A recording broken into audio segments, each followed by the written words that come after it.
Oke, di sini saya akan menjelaskan materi terkait perulangan, function, dan juga percabangan dan juga array. Di sini saya akan menjelaskan dari function terlebih dahulu ya. Nah, dalam C++, function ini merupakan blok kode yang dirancang untuk melaksanakan tugas khusus, dan kegunaan dari fungsi atau function adalah untuk mengurangi pengulangan penulisan program yang berulang atau sama, dan program yang menjadi lebih struktur sehingga mudah dipahami dan dapat dikembangkan. Nah, fungsi-fungsi yang sudah kita kenal sebelumnya kayak fungsi main, fungsi mutlak kayak fungsi main itu adalah fungsi mutlak. Program yang akan dimulai sebagai contoh lainnya kita punya print, cout yang mempunyai tugas untuk menampilkan informasi atau data ke layar dan masih banyak yang lainnya. Format umumnya dari fungsi adalah type nama, buka kurung argumen 1, argumen 2, tutup kurung, sisanya adalah statement. Nah, yang pertama, type adalah tipe data yang dikembangkan dan dihasilkan oleh fungsi. Name adalah nama nama untuk fungsi tersebut yang memungkinkan kita untuk memanggil fungsi tersebut.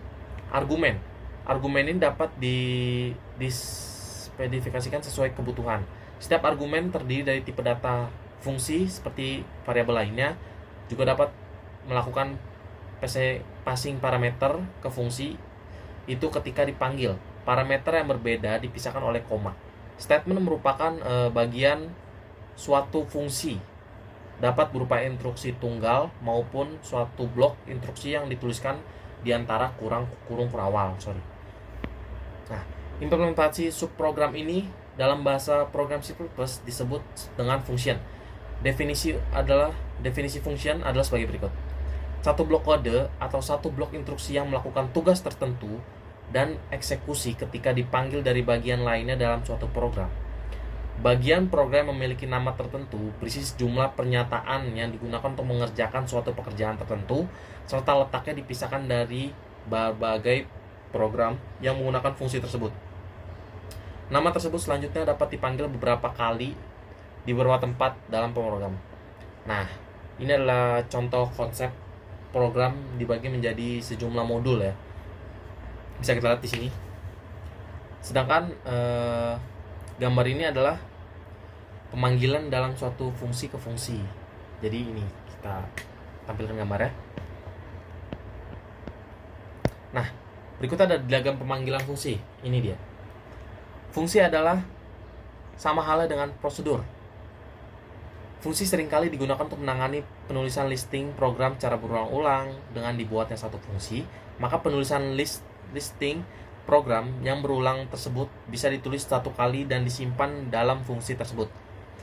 Dan pemanggilan hanya cukup nama fungsinya saja, sedangkan perbedaan fungsi prosedur adalah fungsi nilai yang dikirim balik pada nama fungsi. Suatu hal yang perlu diperhatikan dalam penulisan fungsi adalah harus diikuti dengan tipe datanya. Nah, ini contohnya. Nama fungsi digunakan untuk mendapatkan suatu nilai dari fungsi tersebut. Dengan fungsi, nilai data dapat dikirimkan ke fungsi, dan fungsi akan memberikan hasil yang diminta. Fungsi digolongkan menjadi 3 golongan: fungsi eksternal, fungsi statement, dan fungsi hakiki atau fungsi pustaka. Contohnya, fungsi eksternal yang dibuat sendiri oleh pembuat program dalam bentuk unit program yang terpisah tetapi masih dalam satu program. Fungsi statement didefinisikan sebagai sebuah statement tunggal. Fungsi instristik, fungsi pustaka yang sudah disediakan oleh Fortran untuk membantu menyelesaikan permasalahan tertentu. Selanjutnya ada array. Ini dia gambarnya. Untuk sharing tentang contoh, program C++ menggunakan luas lingkaran dengan fungsi.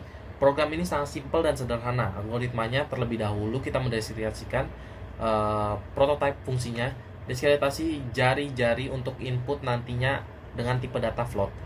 Lalu hitung luas lingkaran. Seperti yang kita ketahui bahwa rumus untuk menghitung luas lingkaran pi kali r kuadrat atau 3,5 atau 2/7 kali R. Oke, kita langsung aja lihat bagaimana program dengan data yang diinput nantinya. adalah jari-jari.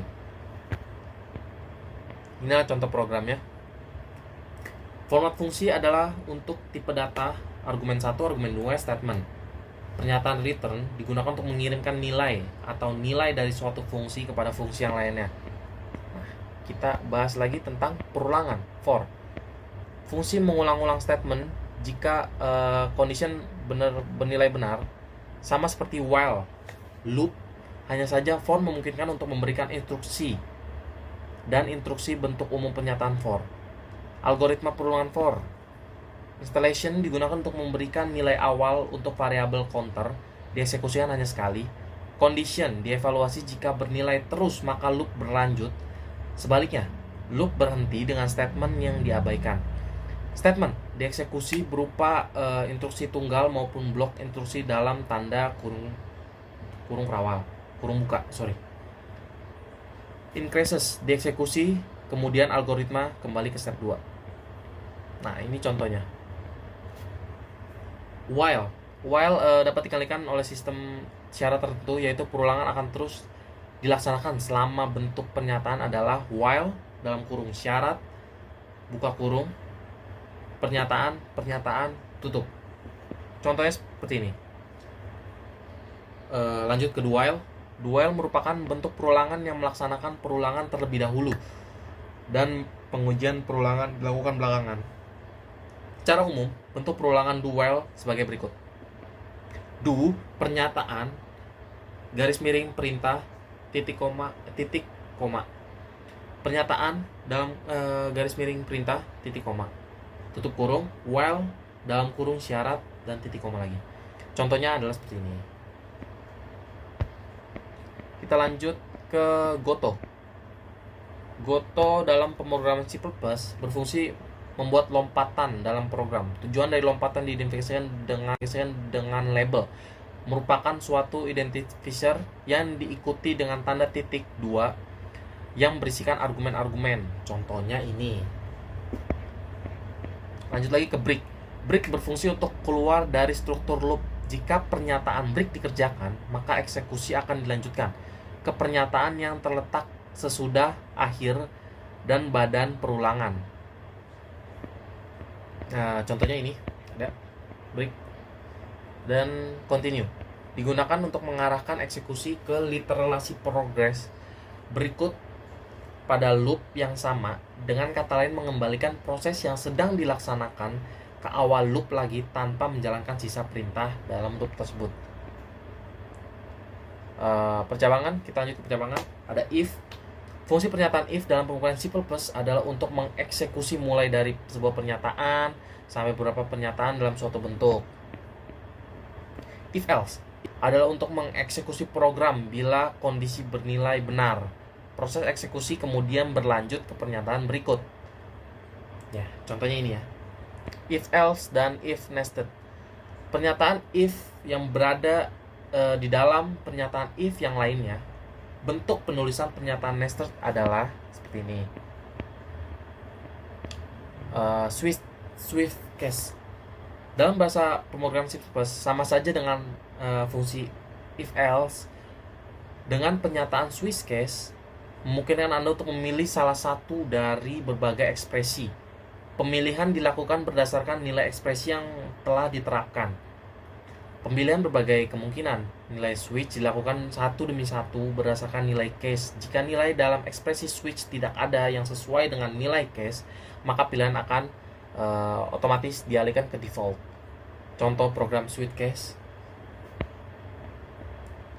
Dalam C++ kita diperkenalkan dalam 3 buah variabel. Yang pertama, variabel lokal adalah variabel yang dideklarasikan di dalam fungsi yang hanya dikenal oleh fungsi yang berkaitan. Yang kedua, variabel eksternal adalah variabel global yang artinya variabel eksternal bersifat global yang dapat digunakan bersama-sama tanpa harus dideklarasikan berulang-ulang karena sudah dideklarasikan di luar fungsi. Variabel statis yang ketiga dapat juga berupa variabel lokal atau variabel eksternal. Sifat variabel statis ini mempunyai sifat antara lain. Jika variabel berstatis bersifat lokal, variabel yang hanya dikenal oleh fungsi tempat variabel dideklarasikan. Jika variabel statis bersifat eksternal, maka variabel dapat dipergunakan oleh semua fungsi yang terletak pada file yang sama di tempat variabel statis. Jika tidak ada